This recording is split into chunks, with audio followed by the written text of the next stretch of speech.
Ladies and gentlemen, welcome to ARA's Webinar Wednesday. I'm Bill Vavrick, your moderator for today's webinar entitled Sharing What I Learned in 51 Years of Practice. In February 2024 is ARA's Webinar Wednesday's 5th anniversary. And I'm pleased to moderate today's 5th anniversary webinar and to recognize Jerry DiMaggio's continuing contribution to this webinar series. This will be the 4th webinar presented by Jerry, and he has moderated 43 webinars over the last 5 years. We started this webinar series with Jerry as the moderator, and I was the presenter. So I'm honored to reverse those roles today on our 5th anniversary to continue the success that we've had with this program. And now I have the honor to introduce the presenter and my dear friend and colleague, Jerry DiMaggio. Jerry DiMaggio has more than 45 years of experience in civil engineering and heavy construction. He's internationally recognized for his contributions to design, construction, forensic assessment, and dispute resolution and innovation deployment. As a senior principal engineer and associate here at ARA, Jerry serves as project manager and technical subject matter expert on a diverse suite of projects. He holds BS and MS degrees in civil engineering, is a professional engineer in several states, and is a master trainer. He's provided consulting services on approximately 1,000 civil construction and business-related projects in all 50 states, throughout the Americas, several Middle Eastern countries, and Australia. Jerry has presented hundreds of seminars and workshops. Jerry's technical areas of specialty include structural foundations, earth retaining structures, ground improvement techniques, engineered earthworks, risk management, forensics, dispute resolution for transportation, building and energy projects and programs. Jerry's participated in over 25 dispute resolution projects ranging from DRBs, mediations, arbitrations, bench trials, and jury trials in both federal and state proceedings. So with that, I'd like to introduce my friend and great colleague, Jerry DiMaggio. Well, thank you, Bill, and I'll send you $20 for that great introduction after the webinar. Good morning, good afternoon, everybody. I know we have a lot of friends, my friends and ARA friends joining us today. I want to set the stage of what I'll cover with you. And Bill and I kind of have planned this somewhat of a podcast. So those of you who joined the ARA webinars previously, you know we have a Q&A program, as Bill mentioned. We'll kind of extend that, and I'll be as brief and succinct as I can be as we go along here. To set the stage for knowing my audience, and that's one of the things I've learned that isn't mentioned in the subsequent slides. I found that we go through life professionally, and we know the person and the people professionally, but we often don't know the real person. So I thought I would share with you a little bit about the real Jerry. My real name is Girolamo, first of all. That's not on this slide, but you can, the bullets here really are irrelevant. So what's my anticipated vision for my audience here? I suspect that some of you are early on in your career. Some of you are in mid-career. Some of you are probably my peers, although probably no one is older than me. Maybe you are. God bless you if you are. And also you come from a diverse range of infrastructure responsibilities and obligations. So I'm going to toggle between 3 topics today. I'm going to share with you, and these are strictly my opinions, what I learned professionally, what I've learned technically, and I'm most well known, as Bill has indicated in my CV brief review of what I've been up to, is in the geotechnical community for all types of infrastructure.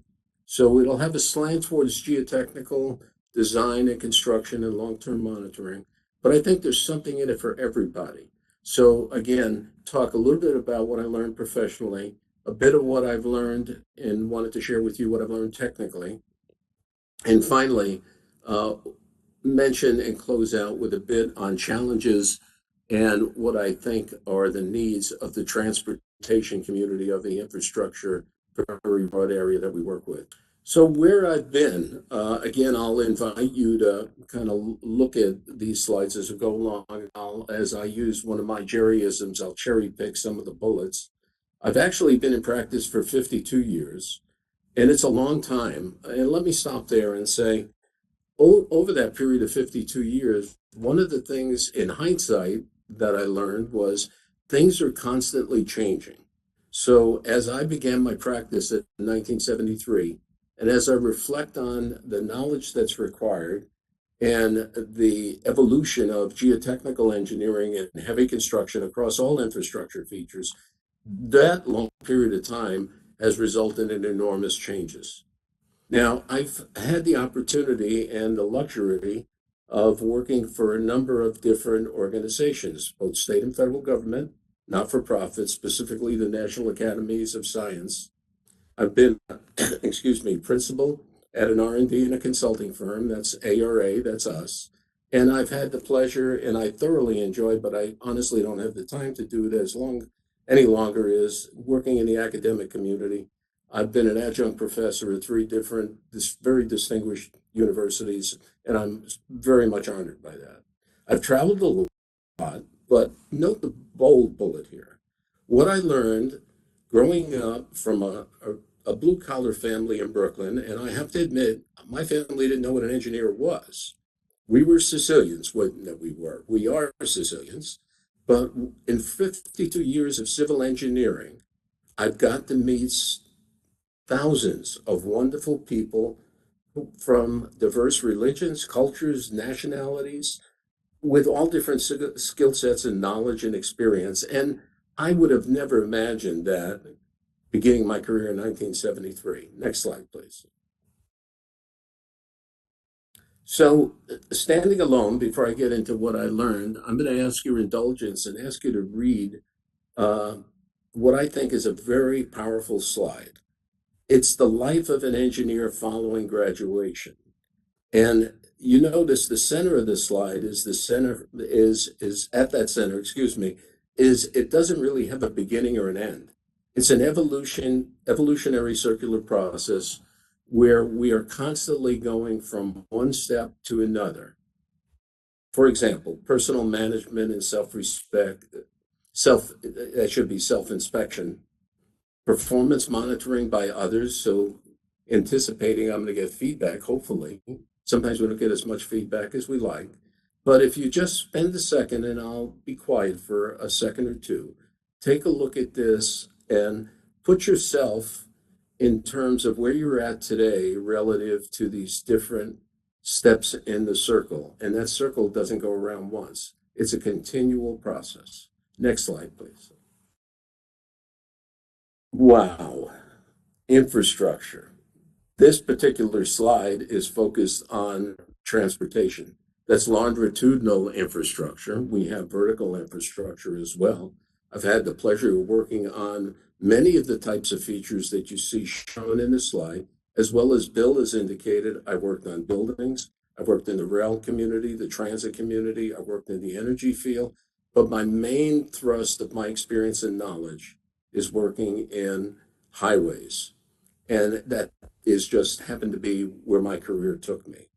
But one thing I'd like to leave with you before we go on, and it's a plug for geotechnical engineering and its importance, every piece of infrastructure has a foundation except your choice, a boat or a ship. You could call it either one that you want. So even though geotechnical engineering really has not gotten its due respect, again, my opinion, across the board, and there's several reasons for that that we don't need to go into, is that it's critical to the world infrastructure from a physical point of view. Next slide, please. So this begins one of the three themes as we go along. And we've got one of three slides. I'll go through each of these a bit briefly. As Bill mentioned, also, if you stay for the full hour, you'll be able to get a PDF copy of all these slides. Those of you who've joined this before know that. So one of three slides. First of all, what did I learn personally and professionally? Engineering as a career can make you a better person. And you can interpret that however you choose. Some people may disagree with me, but I strongly believe that in order to be a good geotechnical engineer, you must first be a good civil engineer. And my rationale for that is shown by the unbulleted information in that slide, which says to work effectively as a geotech, you need to know a bit about structures, contracting, inspection, specification, hydraulics, and I don't think I included everything, but you just really can't work in a silo and be very effective. Next bullet is civil engineering and geotechnical engineering are very wide and deep, and they have many specialty areas. Now, in most cases, you don't learn that third bullet in university. And academicians and university folks could argue that maybe that's not their job, and perhaps it's not. Fourth bullet down, in bold, emphasize it.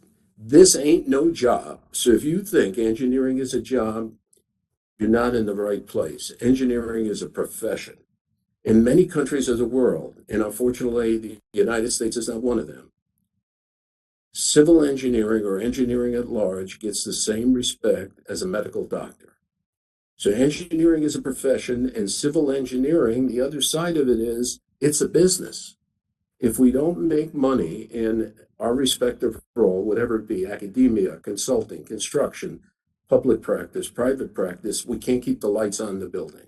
So it is a business, it's a profession. If you consider it a job, please go someplace else. People skills, and we'll talk to this a little bit as we go along, are imperative and critical to success and to happy career, whatever you define as a happy career. I'm convinced. I went to, upon graduating high school, I went to Hunter College in the Bronx for a week. I was too immature, but my major was accounting in anticipation I would go to law school. But after 52 years post advanced degree education, I really firmly believe I'm where God meant me to be, to do the best good for mankind and be a happy person. Next slide, please.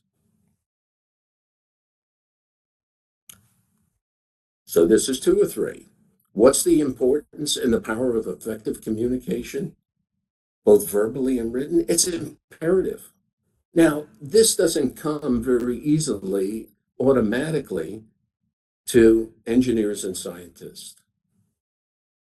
I want to dwell on that first bullet because that's something you're going to have to work on, I would say, in both the mid-career and you younger professionals need to work on that. If you give your first presentation and you didn't think you did that well, get up the next morning, look at that person in the mirror and say, how can I do a better job? You should always be direct, persistent, but most of all, respectful in your communications with people. And you see my little anecdote there. Never turn down a networking or a speaking event.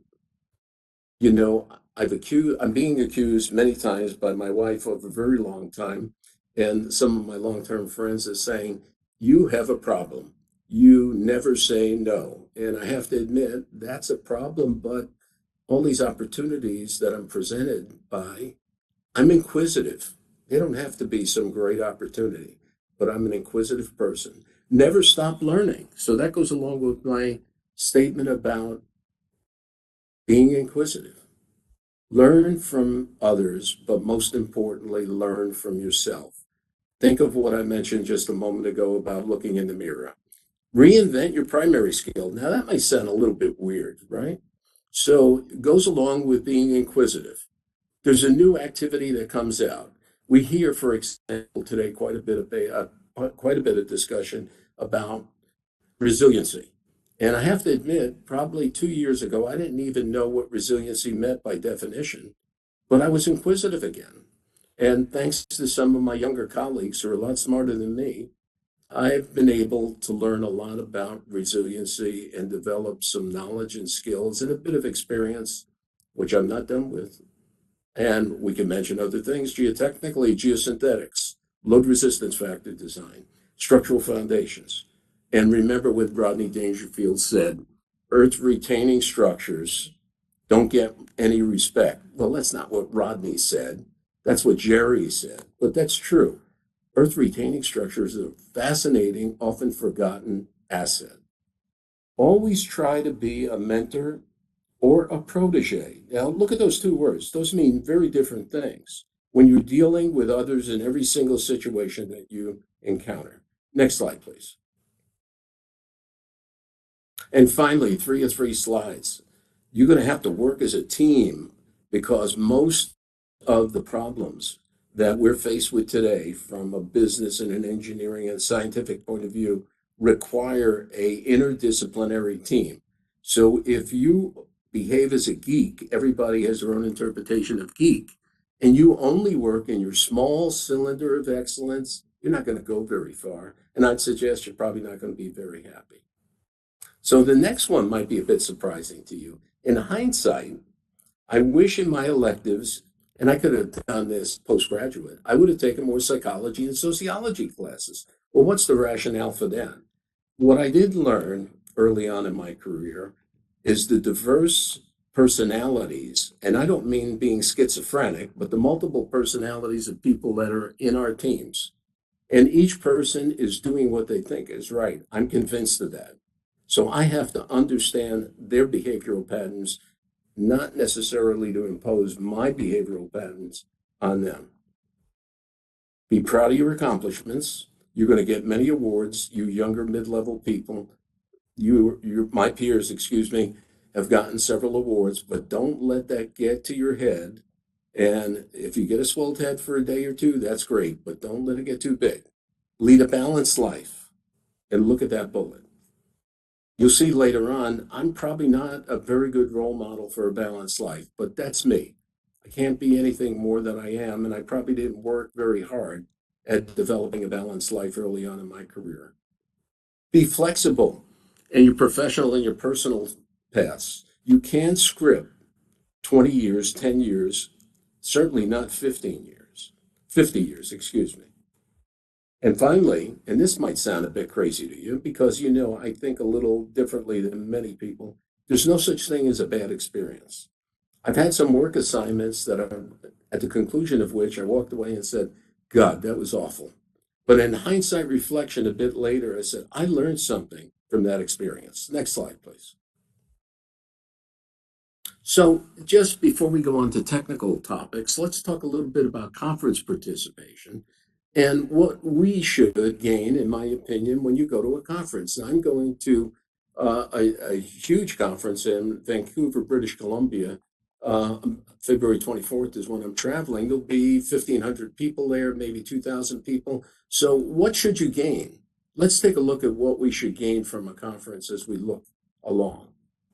So first thing we should do is think of networking, and the most important thing from a conference is networking.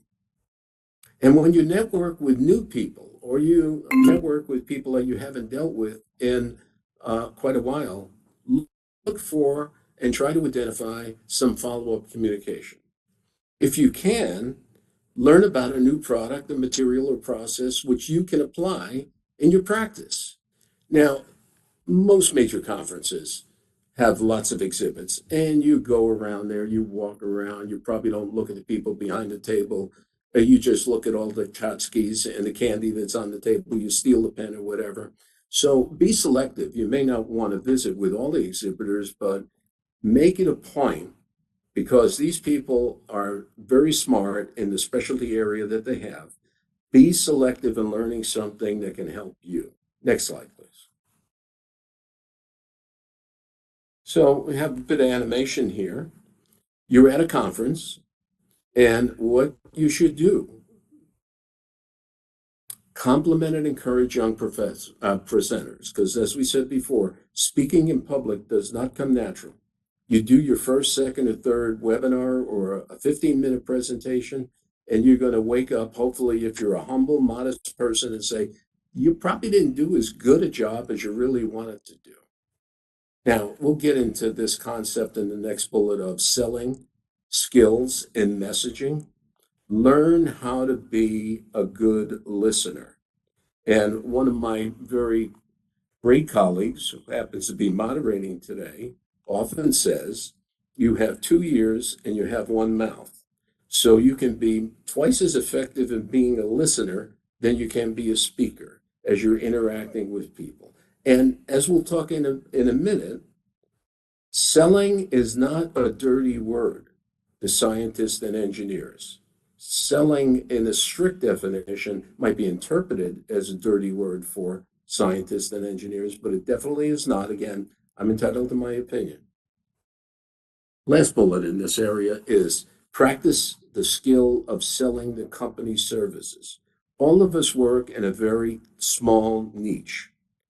What I do at ARA, and I believe we have over 2,300 people in the company, almost 50 offices, perhaps 50 in fact, not including satellite offices. I work in a pretty narrow silo, but I took it as a responsibility of mine to become casually familiar with the service lines that we offer and the product lines that we offer, such that as I go to a conference and I speak with somebody and I'm listening to what their needs are, I could say, hey, that's something that we might be able to help you with. I'm not an expert in that, but my good friend, Dr. Vavrick is. Next slide, please. So, some myths about selling. I gave you my spiel on this. You could look at the bullets, right? Nobody's born to be a great salesman.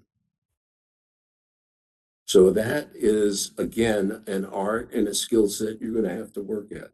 You're not going to come to a company like ARA and know all of the services and all the products that we provide just automatically or through your orientation of a day or two.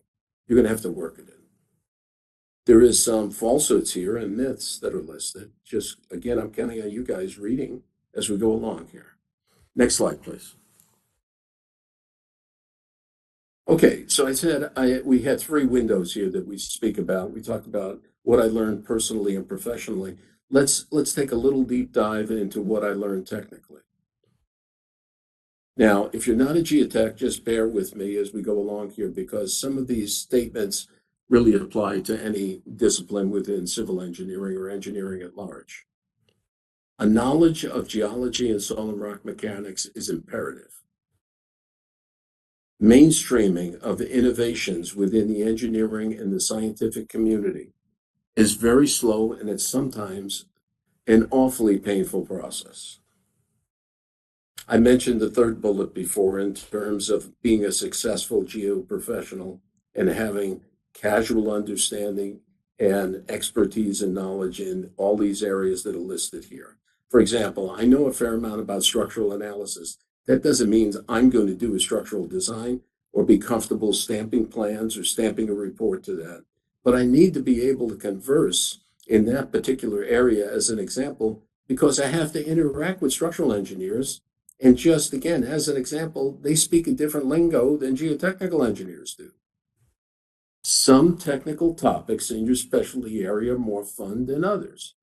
So, for example, my favorites are deep foundations, and like Rodney Dangerfield, I'm a little different. I love earth retaining structures. Remember, Rodney said he didn't get any respect, and in my view, earth retaining structures don't get respect. Now, this may come as a surprise, the last bullet to many of you. To be effective, geotechnical professionals often only have to work on the resistance side of an equation. And remember, the basic equation for engineering, we have demand and we have capacity, or we have load and we have resistance. So many of you, for years, as geotechnical specialists, only work on the resistance side of the equation. You cannot be effective in serving the needs of your client if you know nothing about the loads, the load combinations, and what I call often the performance requirements or the protocol of the final product that makes it successful for its entire service life. Next slide, please. Pardon me. Now, I talk about innovation as a painful and sometimes very long process. And just as a reminder, I draw the analogy of innovations which are very positive and could save money, schedule, and increase performance are often not implemented as they should be in a relatively short period of time. And you all know the cartoon, Island of the Lost Toys. This is the island of the lost innovations. Next slide. Pardon me, I've got this sinus thing I can't get rid of. So 2 of 4, technically. I don't like dispute resolution assignments. And as Bill said, I've done quite a few of those. I'm actually sitting in part of a courtroom right now doing this webinar for you, and I'll have to get back immediately at 1 o'clock Eastern. Why don't I like them? I don't know. Maybe we'll find out a little bit of what I think about that later. I've grown to be somewhat a skeptic of sophisticated software application results. And I want to, part of that is my bias because some of the calculations in a more simplistic manner early on in my career, I was forced to do by hand because the software computer products were not available in the way they are available now. What I've become skeptical about is often many of our younger engineers lack the fundamental understanding and the limitations and the boundary conditions and the source, most importantly, of those software applications that they use routinely with beautiful graphics, oodles of data, but maybe it gives you the average wrong number, one standard deviation removed. What I learned, and this is imperative actually to the situation I'm sitting in right now, is the strong understanding that there is a connection. In fact, there is a continuum between the design and the construction phases of a project. This doesn't work often as well as it needs to work, and this results in disagreements between the constructor, between the designers, between components of the design team, and sometimes the owners. There's a powerful benefit to project management. Understand what design means in its true and complete definition. For example, quickly, is if you are doing a pile design and your job solely is to determine the length of the pile, and you say, I'm proficient in pile design. No, you're not. That's one aspect of that illustration or example of design. Now, here's a puzzling item, and I feel rather strongly about this item is there's a giant and actually an excessive gap between state of art and state of practice, certainly in geotechnical design and construction, much more so than there should be. And there's always going to be some size of a gap, however you define that. Next slide, please. We are champions in the geotechnical community of drilling holes and squashing samples. What we ain't so good at is the summarization, interpretation, and analysis of that subsurface data based on tests to come up with the design parameters to execute the values that we need for both design and construction. Now, fortunately, we're making significant progress. My good friends at Federal Highway Administration, several well-known academicians, as well as some state highway departments who have adopted this concept of a probabilistic evaluation of factual data to arrive at the most likely soil and rock parameter that needs to be used in design. Selection of the appropriate design model is imperative.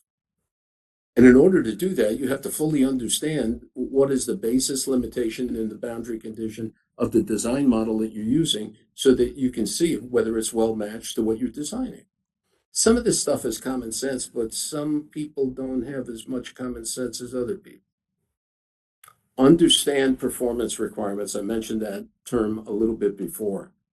A lot of people, as an example, get the terms service life and design life and think they mean the same thing.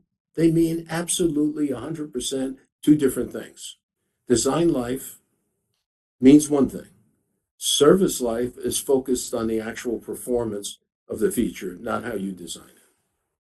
We've had an evolution over 52 years to different design platforms, and traditionally for hundreds of years, civil engineering community in the world relied on allowable stress design, and it might be different terms for each of these. There was an evolutionary process in the United States, in particular in highways, where load factor design, LFD, was introduced. Then in 1994, our good friends at AASHTO and FHWA introduced by a documented code, therefore recommending that people would use it, load resistance factor design. And as I mentioned before, resiliency now is a hot topic. But what we're going to see more and more of is resiliency-based design And that's a topic in and of itself. Again, probabilistic modeling and statistics are behind those. I've already talked blah, blah, blah about earth retaining structures. Geosynthetics. Powerful tool added to us. The first geosynthetic applications in the United States date back to the 1960s, while I was just graduating from high school. But think of geosynthetics today. But what's kind of sad is still I encounter, I would say almost every day when I'm looking at a project related to geosynthetics or involving geosynthetics, how little basic information the person on the street, be they in construction or design, being in the related disciplines, knows about geosynthetics.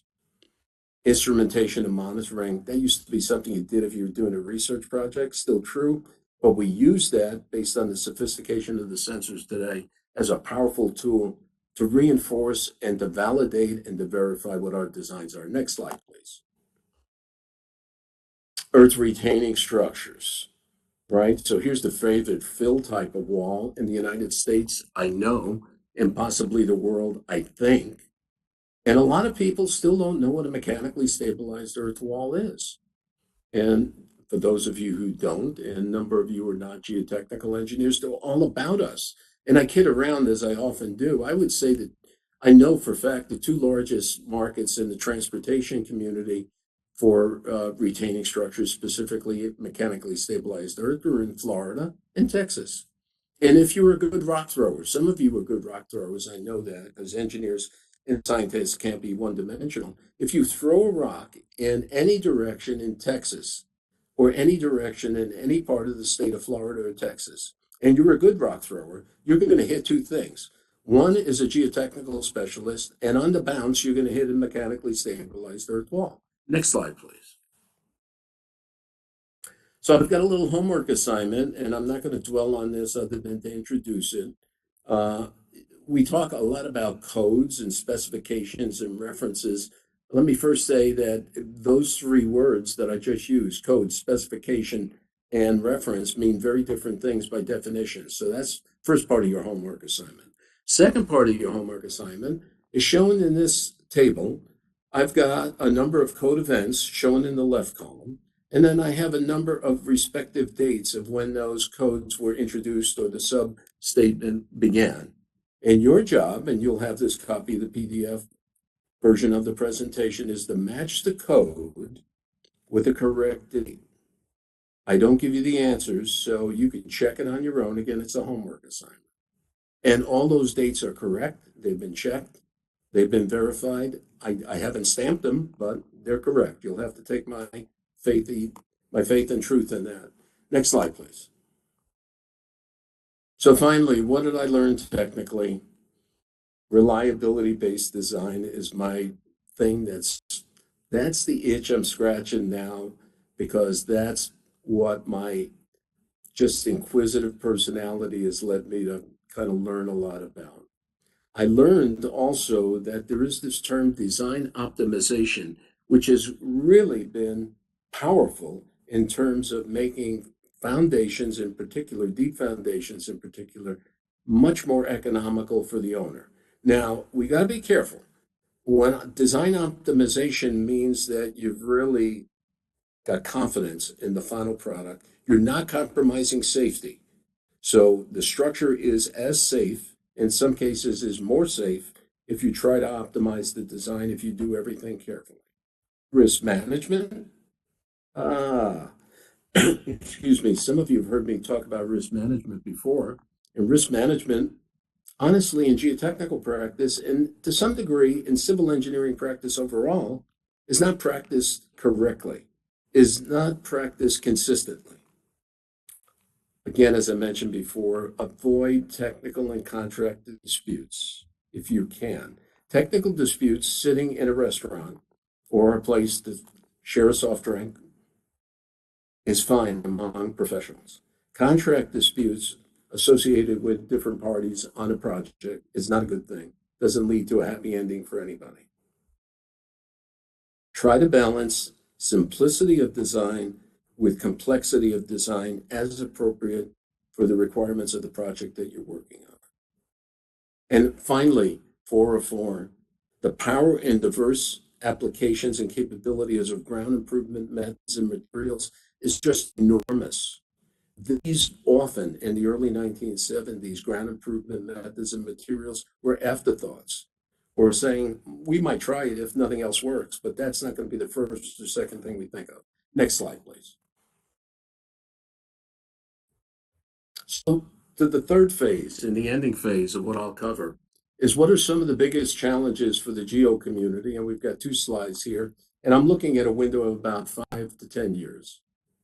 It's important for us to remain relevant on all types of projects and programs.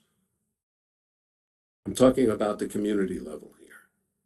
We need to place renewed focus on the basics of soil and rock mechanics, geology, and traditional engineering analysis. And let's specifically use the example of soil and rock mechanics. They are not exciting projects. They're not exciting. They're pretty boring.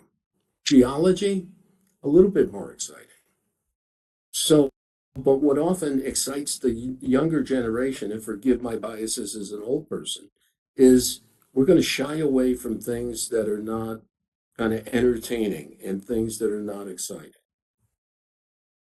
A big challenge across the board, public and private organizations, is attracting and retaining two different things: talented young and mid-level engineers to become civil engineering professionals. I raise the bar above geo community. We might have a very talented young engineer who gets a doctoral degree or a master's degree and goes to work for a finance firm. That's okay. I understand that's a choice of an individual, but we're losing a lot of talent, and there's probably multiple reasons for that. We need to return to a holistic approach to geotechnical engineering. We have too much compartmentalization to where growing engineers with a holistic knowledge and experience in all the areas that I've listed in the second to last bullet is difficult to come by. I don't know how to solve that problem. Finally, groundwater, buku important. Those of you who are not geotechnical specialists, if you think soil and rock is complex, if you think about the surface and the subsurface, more importantly, underground groundwater environment, that is tremendously complex, confusing, and can get you into a lot of trouble. Next slide, please. Some of the biggest challenges: focus a lot on design, plans, and specification performance requirements. As we look at new challenges, I mentioned resiliency-based design. We've got to stop talking to ourselves as the geotechnical community or the structural community, and we need to become part of the big picture. An example of that is geotechnical asset management. If you're only going to talk to ourselves, we're not going to be successful in obtaining the resources that we need to fully develop that important topical area. Public agencies must strive as best they can to maintain an internal core of technical expertise. You need to be an informed consumer. If you're a public agency and your in-house capability is below a critical mass, you're not an informed consumer. I mentioned most critical transportation projects require significant geotechnical involvement. All the geotechs know that, but we don't communicate that well. Disappointing to me is we seem to have lost our knowledge in the community of compaction theory and related laboratory and field applications. That blows me away. And maybe that's a pretty boring topic again, and that's why it's not exciting. But every single dispute that I've been involved with, in some degree or another, directly or indirectly, is associated with compaction of materials. Reinvent yourself. We talked about that. A few reminders I've stuck in here.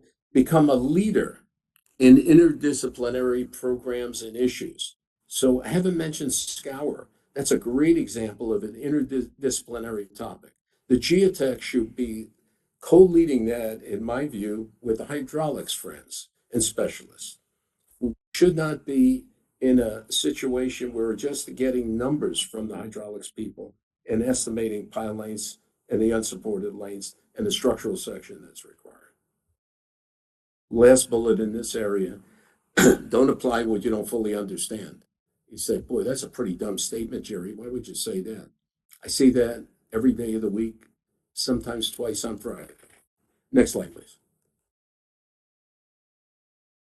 Well, the last area we'll talk about is what do we need to do in research and innovation deployment. If we look at that, please, got some animations here. Mainstream use of practical, cost-effective innovations. Mainstream means that we should use it as an appropriate tool on a technical basis and where it's cost effective. We talk about service life and design life, as I mentioned briefly before, but we need to do considerable research in depth, both experimental, analytical, and trials on deterioration and remaining service life models based on real performance. We don't know as much as we need to know to answer some of the critical questions about our nation's infrastructure. Next slide, please. Practical long-term monitoring of geofeatures, or I would extend that and say it applies really to all infrastructure. We're great at putting instruments in the ground. We talked a little bit about it. What we don't do a very good job of is really using those tools for long-term assessment and really using those tools such that we learn quite a bit in terms of standard practice for deterioration and remaining service life models. So the second bullet and the third bullet are tied together. Fourth bullet. We're almost done. Stick with us. Improve reliability for deformation predictions. So if you're a geotech and you're with a structural engineer and you say, I'm predicting 6 inches of settlement of these foundations, and the structural engineer says to you, you're saying 6 inches, Jerry. How confident are you that it won't be 4 inches or 2 inches or 8 inches? You've got to be able to answer those questions. Those questions are not often asked as frequently as they should. And we, as the geo community on the resistance to the equation, need to try and do a better job. We have the capability to do that. We don't really present it in that format. Next slide, please. Well, we talked a lot about resiliency already. I did, at least. You didn't talk at all.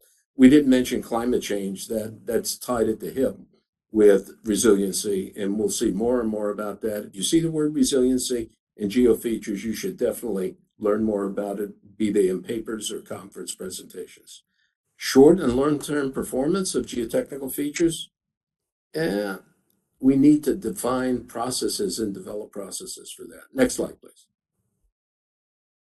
And if we're going to do all those things that I mentioned in all the previous bullets on this slide, we better learn how to apply return on investment and life cycle cost models, because somebody's got to pay for all this stuff I'm talking about that we need. Next slide, please. And what should the transportation community do? I'm running a bit short on time here. What we should do is listed here. And some of these are directed at an agency, and I picked transportation because of my experience in that area. What should we do? Improve effective communication with internal and external stakeholders. We mentioned before, scientists and engineers are not very good at that. Learn how to define specifically and consistently apply explicit acceptance and rejection criteria for the constructed feature. Why do you need to do that? Well, I mentioned geo here. If you see the little parentheses, either geo or agency, we need to do that for ourselves. We need to do that for the client, and we need to do that for the constructor. We've got to be fair to our contractors. We've got to be fair to our owners. Proactive documentation and observations during construction. There's always daily reports. But I have to say, over my 24 dispute projects, I'm often looking at a post-mortem of some kind. And the level and quality and the detail of construction documentation is pretty rotten. Now, you might misunderstand my comment and say that means those inspectors are dummies or they're not doing their job. That's not what I'm saying, because the obligation of what's important to be recorded during construction as part of QA and QC, that's the obligation of the designers to direct and guide the people in construction that either work for us or work for the constructor as what's important. Risk management again, I'm pushing that. Next slide, please. We talked about loads. I can't stress that enough. We learn how to write better specifications. Specifications should not be a Xerox copy to what you find in an FHWA or an AASHTO document. They should be tailored to the actual project that you're working on. We need to improve our knowledge and the effective use of risk management. I can't say that enough. A lot of people get inflated chests when I mention this to them and say, we always develop a risk register. Risk registers are only one of about 5 parts of risk management. So you need to kind of eat the whole enchilada to be effective at risk management. Next slide, please.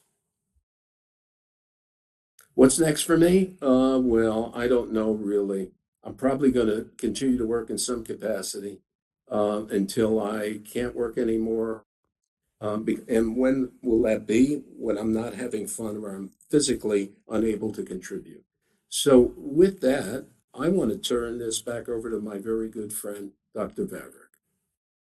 Gary, thank you. That was a great presentation. Folks, if you haven't already been doing so, I know several have in the Q&A. If you've got questions for Jerry, please type those in, and I'll do my best to respond to those and get Jerry to answer those questions as you type them in, and I can read them out. I hope everyone enjoyed today's presentation and that you'll join us for our upcoming webinars. You can register for our upcoming webinars on the website at ara.com/webinars. Our next webinar will be on March the 20th. ARA's Better Fuels Group is going to talk about novel pretreatment of fats, oils, and greases. Chuck Red is going to talk about how we take fats, oils, and greases, what we typically think of as waste oils, and turn them into fuel, into biofuel. Pretty awesome presentation, and we'll have information on that out very soon. We're having a little bit of a hiccup with the registration as WebEx changed their system, and we get to use the new system, and we'll get those information out to you as quick as we can. So on to the Q&A for Jerry. And Jerry, I've got several that have come in. Want to get to some of these. I'm going to start on the technical side, Jerry. Abane says, asks the question, Jerry, can you share your experience on transportation engineering? Specifically, what areas do you think academia can contribute to solving some of the big technical challenges? You've talked about what others can do. What can academia do to help us solve some of these hard problems? Well, that's a very good question. And I want to first say all of these hard problems require a team approach. And I mentioned multidiscipline, but another aspect of the team approach is we need practitioners working hand in hand with constructors as well as researchers and academia teaching. So what can we do? And if we look at a topic like scour, there's many unknowns in scour. And another example, real quick, be brief so we get as many questions in, is an area that I work with a very fond colleague of mine, younger engineer with NCHRP, was the examination of use of non-destructive testing and geophysical methods to assess their degree of use and their limitations for examining deterioration mechanisms. So deterioration mechanisms is a key area where we can get support and cooperation and participation from these multiple disciplinary teams, both technically as well as constructors, academics, etc. Very good question. Oh, thanks, Jerry. Appreciate that. We're gonna go back to a question that was asked very early in the presentation, and this is kind of more on the personal side, Jerry. So, as a husband, father, grandfather, and an engineer. And I hate to say this, Jerry, you've been practicing as long as I've been alive, and I've got a lot of gray hair. But the question is, can you give us some tips regarding how you balance work life, right? How do you handle all the kids and the all-nighters and the weekends traveling and still maintain your family responsibilities? Well, how do I do it? And I don't do it all by myself. I'm very fortunate to be married to a very independent lady, and I mean independent being on a positive side, being a very understanding lady. I've been married for, I don't know, I'm embarrassed to say I've almost forgotten. So I think that's part of it. How do I do it? I uh, I'm in trouble right now, as an example, because since January 2nd, I've only been home 2.5 days by the end of February. So my wife is not a happy camper. I try to kind of limit those crisis situations, but sometimes that's out of our hands. I try to make all the events, and once you get to be a grandparent, and you can bear this out, you younger people, if you're fortunate enough to have grandchildren, you look beyond your kids when your family grows. So I focus on my grandkids, not ignoring my kids, but I do that naturally. Sorry, that's a kind of a half-ass answer, excuse me, to that question, but a good question. No, you're right on, Jerry. And as a guy who's got college age kids, I'm anxiously awaiting grandkids so that I can experience what it's like to spoil the grandkids. I'm looking forward to that phase of life. Um, so another question. This one comes in from Kate. It says you mentioned in one of the earlier slides that people skills are critical to success. You know, lots of engineers are introverted, and boy, I can attest to that. Jerry, how do you make people skills happen? And does it really impact someone's career if you're not good in the people skills? Well, I firmly believe that people skills don't come naturally to us, and I've mentioned that, I believe, in the presentation. I'm going to say something that is going to shock most people. I'm an introvert, so there's two sides of me, and maybe I'm a schizophrenic as well. So while I'm an extrovert in my public life, I'm very much of an introvert in my private life. But how do you work on those skills? I think it's a bit of wanting to be inquisitive and listening to other people and learning from other people. I mean, everybody on my street in Brooklyn were all Sicilians. So when I had to meet people of different colors, different religions, I had to be a bit inquisitive to learn from them. And that's not being kind of inquisitive to the point that you're a nosy body, but just be inquisitive. And if you're bashful, just try to work on that. Bill can't be Jerry and I can't be Bill, and nor should I be. So just be yourself and work on what makes you happy and what makes you effective as an engineer and a scientist. I would say one thing, unfortunately, if you're not good at all at that and you go through an entire career, you're not going to have a happy career. You know, Jerry, I'll second that. I went through with some of those personality assessments years ago, and I was one of what the room thought was the more extroverted people in the room. And we have several hundred people online today, and I know a lot of the names as I look through the list, and those folks know me, and many more of them know you. And they might think that you or I are extroverts, but as you noted, you're an introvert as I am, right? But in the engineering world, maybe we're more to the middle of the road. But one of the things that I learned years ago, and I'm interested in your comment on this, is being introverted or extroverted is really about where you draw your energy, but it's not what your behaviors are. So I can choose to get a little bit outside of my comfort zone to meet some new people and talk about the things that are important to them. Even though that may not bring me energy, I can do it. And then when I go back to my hotel or back to my home when the day is over, that may have drawn something from me, and I can recharge in the way that I recharge. Is that something similar to how you've done things?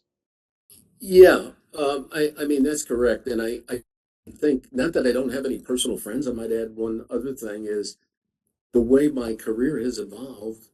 And one of the reasons I still work to some degree, even though I'm trying to slow down, is most of my friends are professional friends. So not that I wouldn't talk to them anymore if I was retired or they wouldn't speak to me. But I think you just gotta be what you, and like you said, stretch a little bit, Bill. I think that was a key statement you included there. Outstanding. Jerry, I want to go back to a technical question. And this is more about the country. So this question comes from Kurt. It says, how equipped is the U.S. to address the deterioration of its numerous earth retaining structures, right? Those things that you can throw a stone at and hit from in a few states.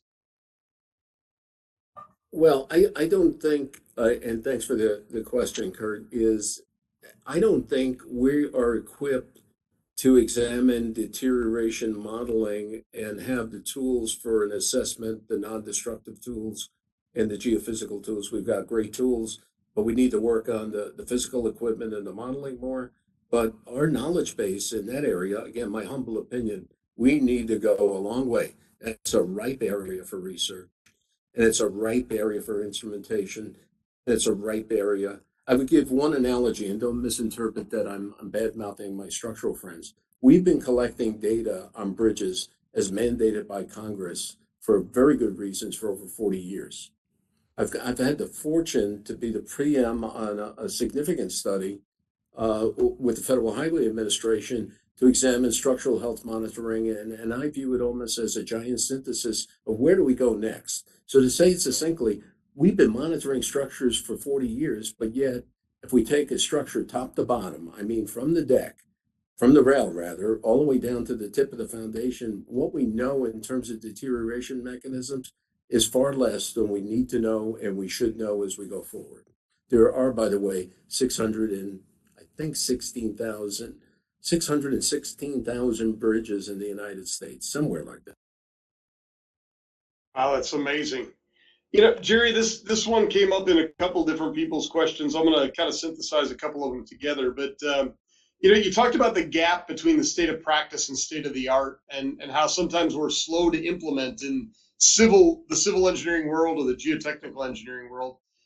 What have you seen that moves us a little closer to the state of the art, and what can we do in practice to speed that up a little bit?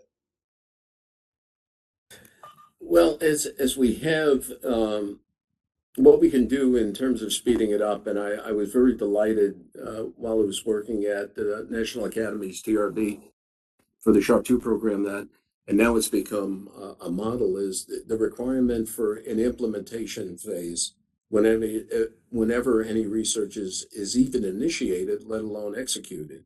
What we can do is then kind of, not every piece of research is implementable and may need further demonstration development, but what we can do is work collaboratively and have an implementation plan through national or regional organizations. I use my good friends at the Corps of Engineers, Federal Highway Administration, you name it. We could work in the industry arena, like, for example, in foundations, Deep Foundation Institute, ASCE, PDCA, all kinds of things. We need to work as a team. You can't do it all by your lonesome. And I want to, one last statement, I'm on here a bit, is you need to make sure you demonstrate a return on investment, value-added proposition for the person that's got to pay for it. Outstanding. And Jerry, this is going to be our last question. Then we've got to wrap up for the day as we're out of time. But I think this is a fitting question as the final one because you're sharing your 51 years of practice. What is the best? What's the top item? Maybe one or two items specifically that you have for the young geotechnical engineer that just graduated with that degree, right? That's just coming out, that young engineer. What do they need to focus on? You gave a laundry list of things. What would you call the top thing? So make sure you can have fun at everything you do. No experience is a bad experience, and never stop learning. Those three things. Jerry, that's great. Thank you for that, and thank you for everything that you gave us today in the presentation. Just a couple wrap up things here as we're closing out. If you got any more questions, I think I've gotten to most everything that's in there. Others, we will send questions out or answers out to folks that provided those. On behalf of ARA, I really want to thank everyone for joining us today. This presentation is being recorded, and a link will be made available on our webinar website webinar Wednesday website early next week. We'll also send out PDA certificates to all participants that are verified by the attendance report, and we're participating in the full hour. And a copy of today's presentation will also be included. A couple folks did ask if they can get a copy, and yes, we will include a copy of that presentation. Please give us a couple of weeks to get that done and get all the documentation out. ARA is always looking for great new talent. It's a great company to work for. It's very unique in that we're 100% employee owned. We're continuing to grow dynamically, and we're always looking for great people to join the team. So if you're interested in employment opportunities in transportation and infrastructure, please send a resume and your contact information to the email address on the screen there, www.joinara@ara.com. And with that, I thank you for joining Webinar Wednesday today. We hope that you'll join us on March 20th for our next Webinar Wednesday, which is Novel Pretreatment of Fats, Oils, and Greases by Chuck Red. Thank you all and have a wonderful afternoon.